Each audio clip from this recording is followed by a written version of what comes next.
আমার নাম তামান্না আক্তার ঝিলি। আমার আব্বুর নাম মোহাম্মদ উজ্জ্বল মাহমুদ। আমার আম্মুর নাম মোসাম্মদ ইয়াসমিন মাহমুদ। আমার বাসা জামালপুর মুকুন্দবাড়ি।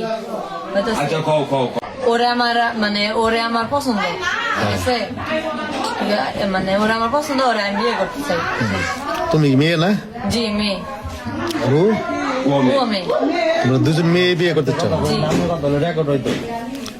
আপনি বলেন। তুমি একটা মেয়ে না? হ্যাঁ আপনি বলেন। ও একটা মেয়ে না? হ্যাঁ। তুই কি ছেলে? আমি রবাবটা কি তোমার দিতে পারবা? পাওয়া যায় না, কোনদিন পাওয়া যায় না। যদি পাওয়া যেত, কি আমি বুঝলাম না কিছু। কথাটা শোনো, পাওয়া গেলে আশ্চর্য না? আমার বিয়ে হয়েছে, বাচ্চা হয়েছে। এমন ব্রেন ওয়াশ করছে। ওর বিয়ে হয়েছে, বাচ্চা হয়েছে। তোমার বিয়ে হবো, তোমার বাচ্চা হবো। ওর বিয়ে হবো, আর বাচ্চা হবো। আর আজীবন করে খাইতে হবো। তোমার আমি পাও ধরি। প্লিজ এরকম করবেন আমি না। কিন্তু আত্মহত্যা করবো, কারণ ফাঁসি দিয়ে। না। আমি সবাই তুমি কিন্তু মেয়ে, কিন্তু বুঝো কারণ আমার দুইটা সংসার, এখন আমার বাচ্চা, আমার জীবন তুমি নষ্ট করে। ওর বাপের ডাক দে। বাপ কর বাপ কর